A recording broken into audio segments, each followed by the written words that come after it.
ప్రార్థన చేసుకుందాం. పరిశుద్ధుడా, పరలోకమందున్న మా తండ్రి, మీకు వందనాలు. కృపా కనిక గల మహారాజా, మీకు స్తోత్రాలు చెల్లించుకుంటున్నాం తండ్రి. మీకే స్తుతులు తండ్రి, మీకే మహిమ ఘనత ప్రభావాలు చెల్లించుకున్నాం. గడిచిన వారం నుంచి ఈ రోజు వరకు తండ్రి పవ్వా, మీరు మాకు తోడై ఉన్నారు తండ్రి. మరొకసారి ఈ రోజు దినం మేము స్తుతించడానికి, మేము మహిమ పరచడానికి తండ్రి, మీ యొక్క సన్నిధికి నడిపించిన విధానాన్ని బట్టి మీకు వందనాలు చెల్లించుకుంటున్నాం. పాటల ద్వారా, ప్రార్థన ద్వారా, స్తుతి వాక్యం ద్వారా మేము మహిమ పొందారు తండ్రి. వాక్య పరిచర్యలో మీరే మాకు తోడైండండి తండ్రి. ప్రభా, మీరే మా నోటికి తోడయ్యండి తండ్రి. మీ యొక్క మాటలు మేము నేర్చుకోవడానికి మా కృప చూపును కోరుకుంటూ వచ్చిన ప్రతి ఒక్క బిడ్డని మీ చేతికి అప్పగించుకుంటూ క్రైస్తవ నామంలో అడిగి వేడుకుంటున్నాం పరమ తండ్రి.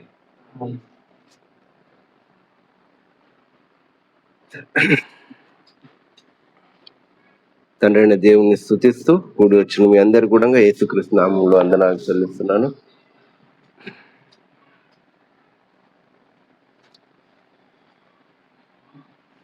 కొన్ని మాటలు దైవ గ్రంథంలో నుంచి ఈరోజు కొన్ని మాటలు మనం నేర్చుకుందాం. దేవుని గురించి, మనం ఆరాధించే దేవుడు పూజింపదగ్గ దేవుడు ప్రియులారా, కీర్తించబడ్డ దేవుడు, కొనియాడే దేవుడు. ఈ విధంగా ఆయనకు అనేక పేర్లు ఉన్నాయి. అయితే ఆయనకు కొన్ని లక్షణాలు కూడా ఉన్నాయి. చూసే దేవుడు, వినే దేవుడు, మాట్లాడే దేవుడు, సర్వశక్తివంతుడైన దేవుడు, నడిపించే దేవుడు. ఈ విధంగా కొన్ని లక్షణాలు ఉన్నాయి ఆయన. ఆయన మన కుటుంబాలని, మనలు కూడా నడిపించే దేవుడు. చిన్నప్పటి నుంచి, పుట్టినప్పటి నుంచి మనకు ఒకరు నడిపిస్తుంటారు. పుట్టినప్పటి నుంచి ఒకరు నడిపిస్తారు. చనిపోయే వరకు కూడా ఒకరు మన చేతి పట్టి నడిపిస్తారు. పుట్టిన తర్వాత నడక నేర్చుకోవాలంటే తల్లిదండ్రులు మన చేతి పట్టి నడిపిస్తారు. అదే మనం ముసలైన తర్వాత మన పిల్లలు మనకు చేతి పట్టి నడిపిస్తారు. అంటే మన జీవితము నడిపింపుతోటి నడుస్తుంది. పుట్టుక నుంచి చావు వరకు మన జీవితము నడిపింపుతోటి నడుస్తుంది. నడిపింపు లేకపోతే మనం జీవించలేము. ఎక్కడికైనా మనం బయటికి వెళ్ళాలన్నా కూడా మనం రిక్షలు కూర్చుంటే రిక్ష నడిపించేటోడు ఉండాలి. ఎటన్నా బయటికి ట్రైన్లో పోతున్నామన్నా కూడా నడిపించేటోడు ఉంటేనే వెళ్ళాలి, లేకపోతే మనము వెళ్ళలేము. అంటే మన జీవితము ఎట్లుంది? పుట్టినప్పటి నుంచి చనిపోయే వరకు నడిపింపుతోటే నడుస్తుంది. చాలా మంది అంటారు, నా కుటుంబాన్ని నేను నడిపింపలేకపోతున్నా, నా కుటుంబాన్ని నేను పోషింపలేకపోతున్నా, నా పిల్లలను నేను నడిపింపలేకపోతున్నా. ఇటువంటి మాటలు మనము లోకంలో విన్నాం. మన జీవితాన్ని దేవుని చేతికి అప్పచెప్పినట్టయితే దేవుడు మనల్ని ఎక్కడికి నడిపించాలో అక్కడికి నడిపిస్తాడు. పిల్లలు దేవుని పైన ఆధారపడకుండా మనం జీవిస్తాం. దేనికైనా సరే మేము వెళుతున్నాం, మేము చేస్తున్నాం అనే మాటలు మన లోపలికి వస్తుంటాయి. కానీ మన జీవితాన్ని, మన నడిపింపుని దేవుని చేతికి ఇచ్చినట్టయితే మనము ఎక్కడికి వెళ్ళాలనో దేవుడు అక్కడికి బరబ్బరుగా నడిపిస్తాడు. పిల్లలు కుటుంబాన్ని నడిపించలేక చాలా మంది బాధలో పడి చేతగాక ఆత్మహత్యలు చేసుకున్న వాళ్ళు చాలా మంది ఉన్నారు. నేను ఇక కుటుంబాన్ని నడిపించలేకపోతున్నా అని. నా జీవితాన్ని నేను సరిగా నడిపించలేకపోతున్నాను అని చాలామంది తమ ప్రాణాలను తీసుకుంటున్నారు. కానీ దేవుని చేతికి మన జీవితాన్ని అప్పచెప్తే మన జీవితాన్ని ఏ విధంగా నడిపించాలో దేవుడు నడిపిస్తాడు. ఉదయం లేవందాడే రాత్రి పండుకునే వరకు లోకంలో అయినా క్రైస్తవంలో అయినా దేవుణ్ణి ఎక్కువగా జ్ఞాపకం చేసుకోవడము కరువైపోయింది. క్రైస్తవంలో కూడా ఉదయం లేచామనంటే రాత్రి వరకు పనులపైన ఆధారపడి ఉంటాం, కానీ దేవుని పైన మన పనుల్ని అప్పచెప్పలేం ప్రేరణ. ఎప్పుడైతే దేవుని పైన మన సర్వస్వాన్ని అప్పచెప్తామో దేవుడు మనల్ని సక్రమమైన మార్గంలో నడిపిస్తాడు. ఒక 5 రకాల విషయాలని నేను బైబిల్ గ్రంథంలో నుంచి చెప్తాను, దేవుడు మనల్ని ఎక్కడికి నడిపిస్తాడు అనేది.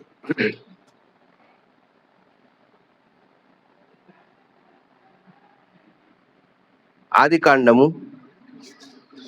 24వ అధ్యాయము 48వ వచనాన్ని చూసుకుందాం. 24 అధ్యాయ 48 వచనం.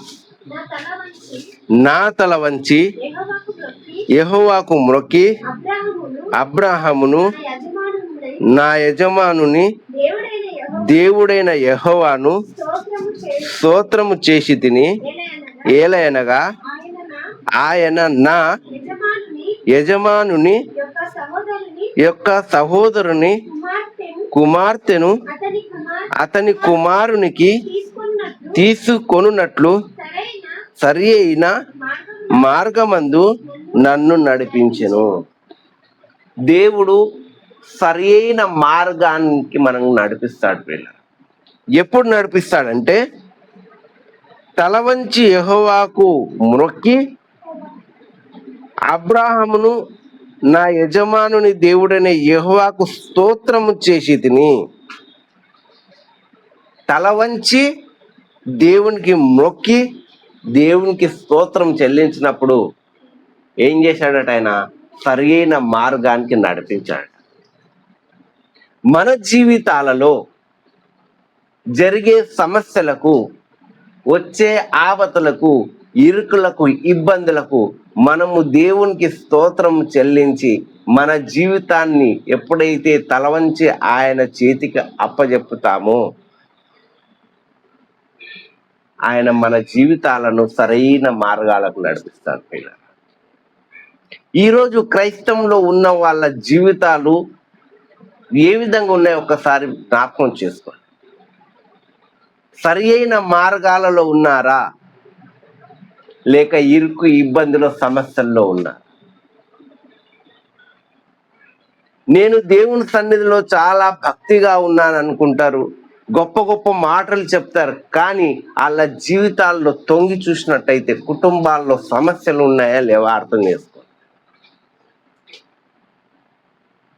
ఏంటంటే బయట లోకంలో ఒక శాస్త్రం ఉంటారు, ముందు మీ ముఖం అద్దంలో చూసుకొని ఏ రోజుల ముఖం చూడాలన్నట్టు. అదే విధంగా మనం ఏం చేస్తున్నాం? మన జీవితాల్లో దేవునికి అప్పచెప్పలేకపోతున్నాం. మనం దేవునికి మంచిగా స్తోత్రం చెల్లించలేకపోతున్నాం. మనము దేవునికి తల వంచి మొక్కలేకపోతున్నాం. కానీ నేను దేవునిలో భక్తిగా ఉన్నానంట, కానీ వాళ్ళ జీవితాలలో ఒడిదుడుకులు ఉన్నాయా లేవా ఆలోచన చేస్తాం. ఇక్కడ అబ్రాహాము వాళ్ళ దాసునికి ఒక దగ్గరకు పంపించాడు. నా కుమారుడికి ఒక అమ్మాయిని చూడాలి, నేనున్న ఈ దేశంలో కాకుండా నా సొంతము, నా రక్త సంబంధి ఉన్న దగ్గరికి నువ్వు వెళ్ళి నా కొడుకుకి ఒక అమ్మాయిని చూడు అని చెప్పేసి దాసును పంపిస్తాడు పిల్లలు. పంపించినప్పుడు ఆయన ఏం చేస్తాడంటే 10 ఒంటల్ని ఎంబడి పెట్టుకొని వెళ్ళిపోతాడు. పోయి ఆ ఊరికి వెళ్ళిన తర్వాత ఊరు బయట ఒక బావి ఉంటుంది, ఆ బావి దగ్గర ఆగుతాడు, దేవునికి స్తోత్రం చెల్లిస్తాడు, దేవునికి మొక్కుతాడు, దేవుణ్ణి అడుగుతాడు. ఎవరైతే నాకు నా ఒంటలకు నీరును పోసి ఒంటలకు నీళ్లు పోస్తారో ఆమెనే నా దాసునికి కోడలుగా కావాలని చెప్పేసి దేవుణ్ణి ప్రార్థన చేస్తాడు వీళ్ళు. అప్పుడు ఒక అమ్మాయి అక్కడికి వస్తుంది. ఆ కాలంలో కరెంటు బోర్లు లేవు, బోర్ చాలు చేయందాడు నీళ్లు బయటికి రావడానికి. లోతుగా బావి ఉండేది, బావిల్లో మెట్లుండేవి, మెట్ల లోపలికి దిగి నీళ్లు తోడుకోవాలి. 10 ఒంటెలను తీసుకుపోయాడు. ఒక్కొక్క ఒంటె 10 బిందెల నీళ్లు తాగుతుంది. 10 బిందెల నీళ్లు ఒక్క ఒంటె తాగితే 10 ఒంటెలు ఉన్నాయి, ఎన్ని బిందెల నీళ్లు దోషింటది ఆమె? 100 బిందెల నీళ్లు ఆ లోపలికి మెట్లతో దిగి ఆమె ఆ నీళ్ళని తీసుకొని వచ్చి ఈ ఒంటెలకు రాపి, అంటే 100 బిందెలు ఆమె ఆ ఒంటెలకు నీళ్లు రాపిందంటే ఆమెలో సహనం ఎంతుంది, ఓపిక ఎంతుంది. ఆమె బీదరాలు కూడా కాదు, ధనవంతురాలు ఆమె. అయినా కూడా ఆమె ఏం చేసింది? ఆ ఒంటెలకు నీళ్లు రాపింది. అటువంటి సహనమున్న స్త్రీలు ఈ రోజు ఉన్నారా? తల్లిదండ్రులు ఎంత సంస్కారం నేర్పించుంటారు అంటే గుర్తు తెలియని వ్యక్తి ఆ వ్యక్తికి మళ్ళీ 100 బిందెల నీళ్లు దాపాలి. మరి ఆ కాలంలోనే ఆమెకు వాళ్ళ తల్లిదండ్రులు నేర్పించిన సంస్కారం ఏంటి చూడండి. ఈరోజు ఎవరన్నా ఇంటికి వస్తే మన పిల్లలు నీళ్ళు ఇయ్యమ్మా అంటే నేను ఇయ్యా అని చెప్పి బయటికి వెళ్తాను. మరి ఈరోజు క్రైస్తవుల కుటుంబాల్లో కూడా ఈ విధంగా జరుగుతుంది. అంటే మనం క్రైస్తవులమై ఇండి కూడా మన పిల్లలకు మనం ఏం నేర్పిస్తున్నాం, మనం ఏం చేస్తున్నాం? దేవునికి తల వంచి మనము ప్రార్థిస్తున్నామా? దేవుణ్ణి మన పనులు ఆయన చేతికి అప్పచెప్తున్నామా? ఆలోచన చేయాలి పిల్లలు. ఒకవేళ దేవుణ్ణి మనం తల వంచి ఆయనకు ప్రార్థన చేసి మన యొక్క సమస్యను ఆయన చేతికి అప్పచెప్పినట్టయితే ఆయన సరైన మార్గానికి నడిపిస్తాడు. రెండవ మాట చూస్తూ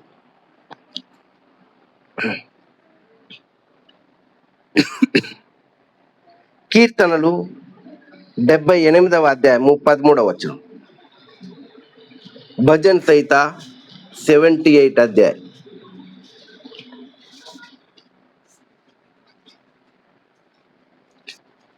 13వ వచనం.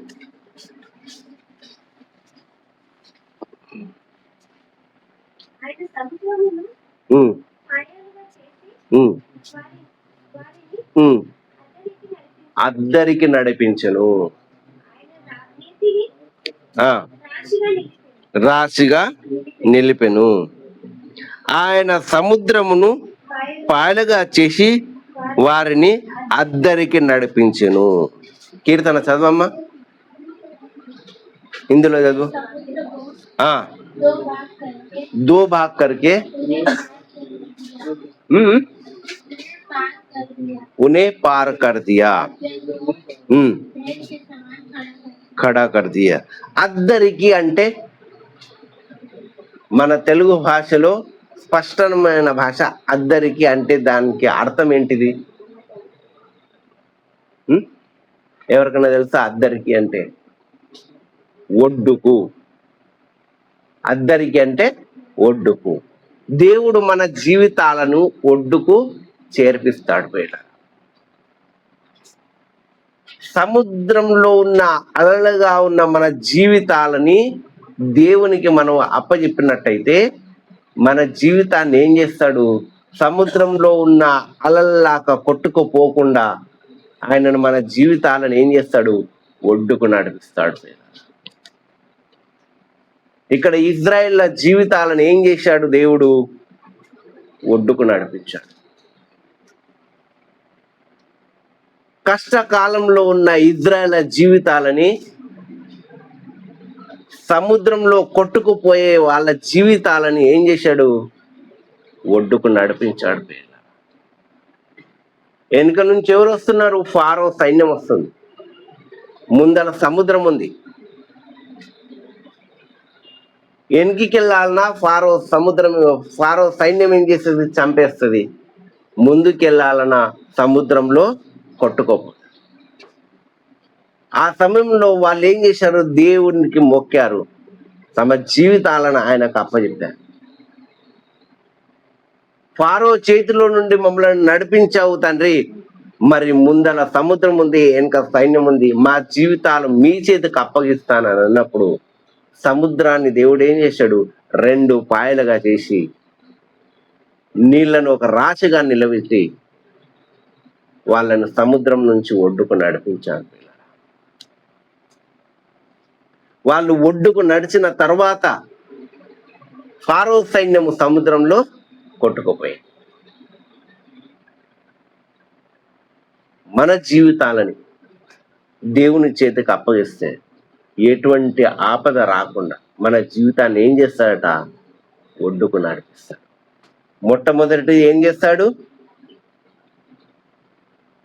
మొట్టమొదటిది సరైన మార్గానికి నడిపిస్తాడు. మొట్టమొదటి సరైన మార్గానికి నడిపిస్తాడు. రెండవది ఏం చేస్తాడు? ఒడ్డుకు నడిపిస్తాడు. మూడవ దూత అదే కీర్తనలు 107వ అధ్యాయము 30వ వచనం. 107 అధ్యాయ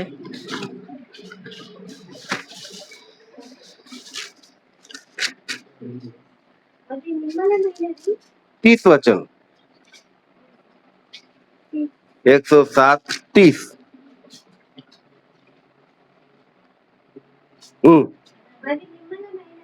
అవి నిమ్మలమైనవి, వారు సంతోషించిరి, వారు కోరిన రేవునకు ఆయన వారిని నడిపించెను. కోరిన రేవునకు. ఎక్కడ కోరుకున్నారు వాళ్ళు? వాళ్ళ దేశానికి రావాలని కోరుకున్నారు. ఏ దేశం నుంచి అయితే వాళ్ళు వెళ్ళిపోయారో అదే దేశానికి వాళ్ళు రావాలనుకున్నారు. కోరిన రేవుకు నడిపించాడు దేవుడు. మనం ఏం కోరుకుంటామో, మనకు ఎక్కడికి వెళ్ళాలని కోరిక ఉంటుందో దేవుని చేతికి అప్పచెప్పాలి పిల్ల. అప్పుడు మనం కోరిన చోటికి దేవుడు మనల్ని చేరుతాడు. సుఖంగా సంతోషంగా జీవించాలనుకుంటాం, మన కోరిక అదే కదా. కష్టాల్లో ఉండాలనుకుంటామా? లేదు కదా. సుఖంగా సంతోషంగా దేవుని యొక్క సన్నిధిలో స్థిరంగా ఉండాలని కోరుకుంటామా? క్రైస్తవ జీవితం అంతే.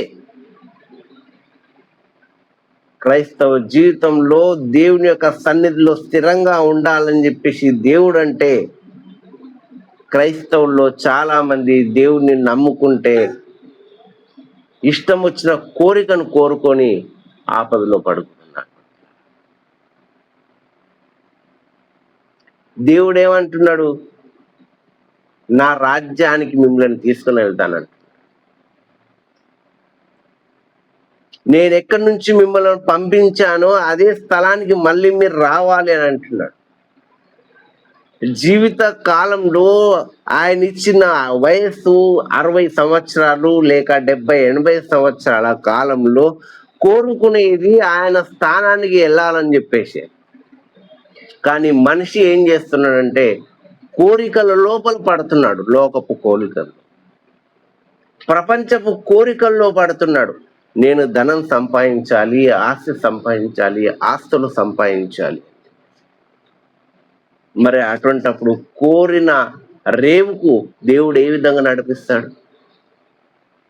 కష్టపడాలి లేదంటూ కాదు, సంపాదించాలి లేదన్నట్టు కాదు, కానీ దేవుని యొక్క సన్నిధిని మర్చిపోయి లోకం యొక్క ఆశల్లోని జీవిస్తూ ఆయన రమ్మన్న స్థానానికి వెళ్ళకుండా, ఆయనను స్తుతించకుండా, ఆయన చెప్పిన మాటల్ని జ్ఞాపకం చేసుకోకుండా జీవించినట్టయితే కోరిన రేవుకు ఆయన నడిపించడు. మనకు కావాలని చెప్పేసి ఆయనకు ముందే తెలుసు కనుక మనం పుట్టక ముందే లోకంలో అన్ని పెట్టాడు దేవుడు. కానీ మనిషి కష్టపడి అది కొనుక్కుంటున్నాడు. కష్టానికి మనం పని చేస్తున్నాము, కొనుక్కుంటున్నాము, కానీ నేను కష్టపడ్డాను, నేను కొనుక్కుంటున్నాను అనే దురాశ అయిపోయింది మనిషి జీవితం. కనుక మనిషి కోరిన రేవుకు పోలేకపోతున్నాడు. ఇజ్రాయేలు తమ జీవితాలను దేవునికి అప్పచెప్పారు.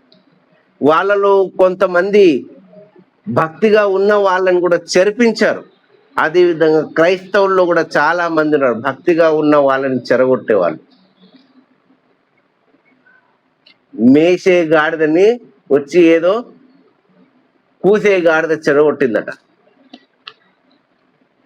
మంచిగా మేస్తున్న గాడిద దగ్గరికి ఇంకో గాడిద వచ్చి, కూసే గాడిద వచ్చి దాన్ని తినకుండా చెడగొట్టిందట. ఆ విధంగా క్రైస్తవుల జీవితాల్లో ఉన్నారు. మరి అటువంటప్పుడు కోరిన రేవుకు ఏ విధంగా దేవుడు నడిపిస్తాడు? దేవుడు కోరింది ఏంటిది? మనం కోరుకుంటున్నది ఏంటిది?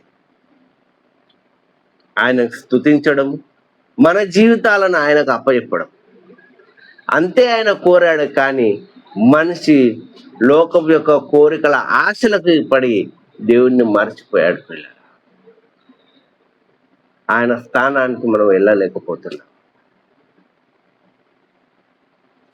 మొట్టమొదటిది చెప్పండి. మొట్టమొదటిది సరైన మార్గానికి నడిపిస్తాడు. రెండవది ఒడ్డుకు చేరుస్తాడు.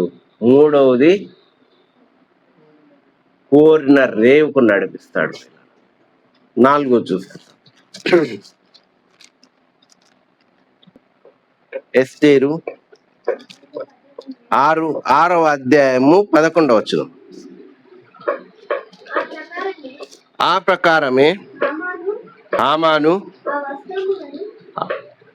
ఆ వస్త్రములను ఆ గుర్రంను తీసుకొని మొర్దెకైకి ఆ వస్త్రములను ధరింపజేసి ఆ గుర్రం మీద అతనిని ఎక్కించి రాజవీధిలో అతడిని నడిపించుచు రాజు ఘనపరిచిన అపేక్షించు వానికి ఈ ప్రకారము చేయతగునని అతని ముందర చాటించెను. మళ్ళొకసారి చదవండి, అందరికి మంచిగా అర్థమైంది.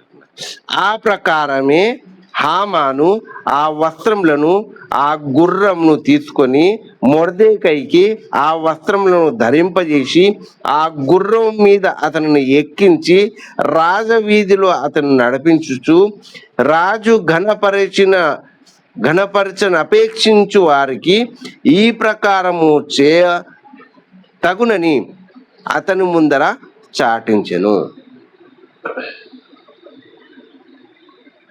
ఇక్కడ రాజును చంపాలని చెప్పేసి ఇద్దరు సైనికులు అనుకుంటారు. అయితే ఆ మాట మొర్దెకైకి తెలుస్తుంది, ఎస్తేరు తండ్రికి. రాజును చంపకుండా తప్పిస్తాడు. కొన్ని రోజుల తర్వాత రాజుకు తెలుస్తుంది. తెలిసినప్పుడు ఈ మొర్దెకై నన్ను రక్షించాడు అని చెప్పేసి రాజుకు తెలిసిన తర్వాత హామాను అడుగుతాడు, రాజును తప్పించిన వ్యక్తిని ఏం చేయాలని. అన్నప్పుడు ఆయన ఏమంటారంటే ఘనపరచాలి, మంచి బట్టలు తొడిగించాలి, రాజవీధుల్లో తిరిగించాలి, ఆయనను ఘనపరచాలి అని చెప్పేసి హామాను అన్నప్పుడు ఆ రాజు ఏం చేస్తాడంటే మొర్దెకైని పిలిపించి, హామాను పిలిపించి, నీవు ఏ విధంగా అన్నావో అదే విధంగా ఆయనకు చెయ్యి అని అంటాడు. ఆయనకు మంచి బట్టలు తొడిగించి, గుర్రం పైన ఊచును పెట్టించి, వీధుల్లో తిరిగిపిస్తాడు పిల్లలు. అంటే ఆయనకు ఘనపరిపిస్తాడు. ఇక్కడ దీని అర్థం ఏంటిది అని అంటే, దేవుని యొక్క సన్నిధిలో మనం స్థిరంగా ఉన్నట్టయితే దేవుడు మనల్ని ఘనపరుస్తాడు. అక్కడ రాజును తప్పించాడు ఆయన. ఎవరు? మొర్దెకై. ఆపద వచ్చేది ఉంది రాజుకి కనుక ఎవరైతే రాజును చంపాలనుకుంటారో వాళ్ళ నుంచి రాజును రక్షిస్తాడు, కానీ ఆయన చెప్పడు ఎవరు. తర్వాత రాజుకు తెలుస్తుంది ఈ వ్యక్తి నన్ను రక్షించాడు. అప్పుడు ఆయనని ఘనపరుస్తాడు. క్రైస్తవ జీవితంలో ఉన్న మనము ఏ పని చేసినా కూడా గొప్పగా చెప్పుకోకుండా పని చేసి పక్కకు జరగాలి. దేవుని యొక్క సన్నిధిలో దేవునికే తెలవాలి మనం ఏం చేస్తున్నాము. ఒకరికి అపాయం చేస్తున్నామా, ఉపకారం చేస్తున్నామా? ఉపకారం చేసే ప్రయత్నం మనలో ఉండాలి పిల్లలు. ఈ మొర్దెకై రాజుకు ఉపకారం చేశాడు, అపకారం చేయలేదు. హామాను అపకారం చేయాలని తలంచుకునేవాడు. మొర్దెకైకి చంపాలని చెప్పేసి హామాను యొక్క ప్లాను. కానీ ఆ మొర్దెకైని చంపాలనుకున్న వ్యక్తి హామానునే రాజు చంపిస్తాడు. ఎందుకంటే ఒకరికి ఉపకారం చేయకూడదు, ఎప్పుడు అపకారం చేయకూడదు. అపకారం ఎప్పుడు కూడా ఎవరికి కూడా చేయకూడదు. ఉపకారం చేసే గుణాలు ఉండాలి పిల్లలు. ఎప్పుడైతే మన యొక్క దృష్టిలో మన యొక్క స్వభావం దేవునికి నచ్చినట్టు మనం ఉన్నట్టయితే దేవుడు మనల్ని 10 మంది ముందల గొప్పగా చేస్తాడు పిల్లలు. ఇక్కడ అదే విధంగా హామాను మొర్దెకైకి చేశాడు. ఏమని? రాజ వీధుల్లో నడిపించాడు. దేవుని యొక్క రాజ్యానికి మనం వెళ్ళినప్పుడు అక్కడ ఆయన యొక్క రాజ్యంలో ఏమున్నాయి? బంగారు వీధులు ఉన్నాయి. ఆ యొక్క బంగారు వీధుల్లో దేవుడు మనల్ని నడిపిస్తానని చెప్పేసి వాగ్దానం ఇచ్చాడు. మరి ఎప్పుడు మనం ఆ బంగారు వీధుల్లో మనం నడుస్తాం? ఇక్కడ రాజు మొర్దెకైకి భూమి పైన వీధుల్లో నడిపించి ఘనపరిచాడు. మనల్ని, మన యొక్క సమస్యల్ని, మన యొక్క జీవితాన్ని దేవుని యొక్క చేతికి మనం అప్పజెప్పినట్టయితే దేవుని యొక్క రాజ్యంలో ఆయన యొక్క బంగారు వీధుల్లో మనల్ని నడిపిస్తాడు. కనుక దేవుని యొక్క సన్నిధిలో మనం ఏ విధంగా ఉండాలి, దేవుని యొక్క భయభక్తుల్లో మనం ఏ విధంగా జీవించాలి, మన జీవితాన్ని దేవుని చేతికి ఏ విధంగా అప్పజెప్పాలనేది మనం తెలుసుకోవాలి. తల వంచి దేవునికి స్తుతించాలి. ప్రతిసారి ఆయనకు స్తోత్రం చెల్లించాలి.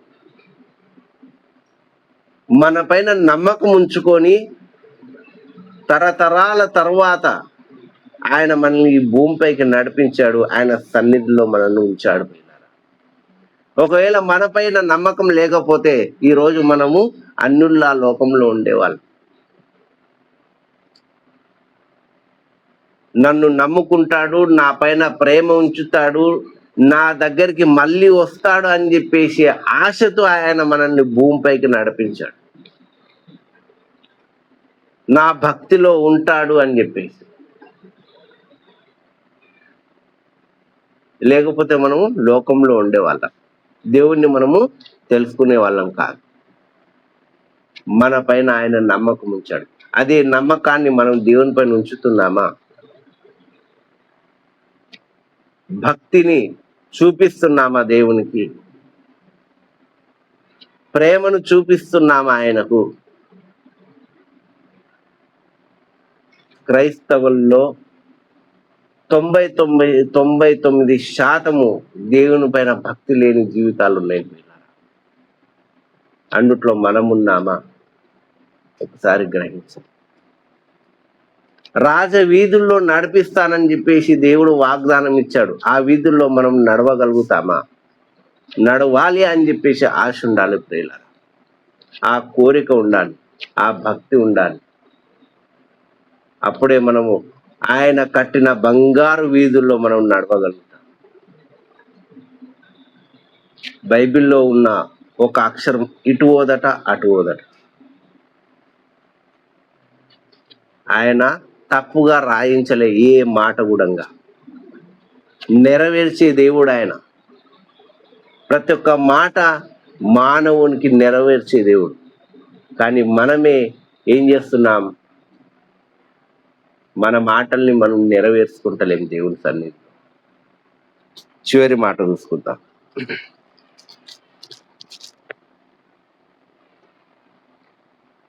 కీర్తనలు 23వ అధ్యాయము 2వ వచనం.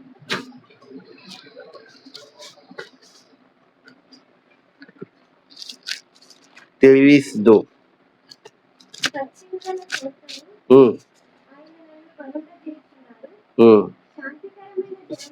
శాంతికరమైన జలముల యొద్ద నన్ను నడిపించుచున్నాడు. పచ్చిక గల చోట్లను ఆయన నన్ను పరుండ చేయుచున్నాడు. శాంతికరమైన జలముల యొద్ద నన్ను నడిపించుచున్నాడు. ఎప్పుడు మనకు శాంతి దొరుకుతుంది? మన జీవితాల్లో శాంతి అనేది ఉందా? ఆలోచించండి. మన జీవితాల్లో శాంతి అనేది ఉందా? శాంతి లేదు పిల్ల. ఎవరి కుటుంబాల్లో కూడా శాంతి లేదు. ఎందుకు అనంటే మన జీవితాలని ఆయనకు అప్పచెప్పడం లేదు పిల్ల. దేవునికి మన జీవితాలను అప్పచెప్పటం లేదు. అందుకోసమే మన జీవితాల్లో శాంతి లేదు. దావీదు మహారాజు ఉన్నాడు. ఆయనకి ఎన్నో కష్టాలు వచ్చినాయి, ఆపదలు వచ్చినాయి, ఇబ్బందులు వచ్చినాయి. దేవుని సన్నిధిలో నుంచి తప్పాడు కూడా. అయినా కూడా ఆయన ఏం చేశాడు? దేవుడిని మరవలే. మళ్ళీ తన తప్పులన్నీ ఒప్పుకున్నాడు. దేవుని సన్నిధిలో క్షమాపణ కోరాడు. కానీ మనలో ఆ క్షమాపణ అనేది ఉండదు ప్రియుల. దేవుని దగ్గర క్షమాపణ కోరే కోరిక, మనస్సు అనేది ఉండదు మన దగ్గర. దావీదు మహారాజు పెద్ద భక్తుడు. ఆయన్నే దేవుని సన్నిధిలో క్షమాపణ కోరాడు. మనం ఎంత? మనం కోరుకుంటున్నామా దేవుని సన్నిధిలో క్షమాపణ? ఎంతసేపు మనం మోకాళ్ళ పైన దేవుని సన్నిధిలో కూర్చుంటున్నాం? మొదటి మాటను మళ్ళొకసారి చదవండి. ఆదికాండం 24:48.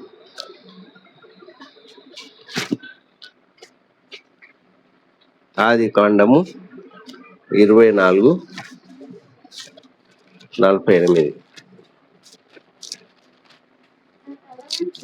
నా తల వంచి యెహోవాకు మొక్కి అబ్రహామును యెహోవాను స్తోత్రము చేసి తిని. మొక్కి యెహోవాకు మొక్కి తల వంచాడట ఆయన. నా తల వంచి యెహోవాకు మొక్కి యెహోవాకు స్తోత్రము చేసి తిని అంటున్నాడు. మన తప్పులను క్షమించమని ఎప్పుడైనా తల వంచి దేవునికి మొక్కుతున్నామా? దేవుని మాటలు మనకు తెలుసు, చాలా తెలుసు దేవుని మాటలు. ముందటి వ్యక్తికి దేవుని యొక్క మాటలు చెప్పి ఒప్పించగలుగుతాం. కానీ దేవుని సన్నిధిలో మన యొక్క తప్పుల్ని మనం ఒప్పుకోలేకపోతున్నాం. మన జీవితాలని ఆయన సన్నిధిలో పెట్టలేకపోతున్నాం. మరి ఏ విధంగా ఆయన మనల్ని మంచి మార్గానికి నడిపించగలుగుతాడు? దేవునికి తల వంచి ఆయన స్తోత్రం చేసి మన యొక్క జీవితము ఆయన చేతికి అప్పచెప్పాలి. ఏదో అల్లాటప్పగా జీవితం జీవించకుండా భయము భక్తితో ఆయన సన్నిధిలో మనము ప్రతి క్షణము ఆయనలో కుమిలిపోవాలి. అట్లయితేనే మనకు ఆయన సరైన మార్గానికి నడిపిస్తాడు, మన జీవితాన్ని ఒడ్డుకు నడిపిస్తాడు, కోరిన స్థలానికి నడిపిస్తాడు, రాజ వీధుల్లో నడిపిస్తాడు, శాంతికరమైన జీవితాన్ని ఇస్తాడు. ఈ 5 మాటలు మీరు జ్ఞాపకం ఉంచుకొని దేవుని సన్నిధిలో స్థిరంగా ఉంటారని కోరుకుంటూ ఈ మాటలు నేను ముగిస్తున్నాను. ప్రార్థన చేస్తున్నాను. పరిశుద్ధుడా, పరలోకమందున్న మా తండ్రి మీకు వందనాలు. కృపా కనికరం గల మహారాజ్యానికి స్తోత్రాలు చెల్లించుకుంటున్నాను తండ్రి. ఈ రోజు దినం ప్రభా మీరు మాకు మంచి మాటలు నేర్పించారు తండ్రి, మీకు వందనాలు ప్రభా. మీ సన్నిధిలో మా జీవితాలను కుమరించి తండ్రి, మీ యొక్క సన్నిధిలో భయభక్తులుగా జీవించడానికి కృప చూపమని కోరుకుంటూ క్రీస్తు నామములో అడిగి వేడుకుంటున్నాను పరమ తండ్రి.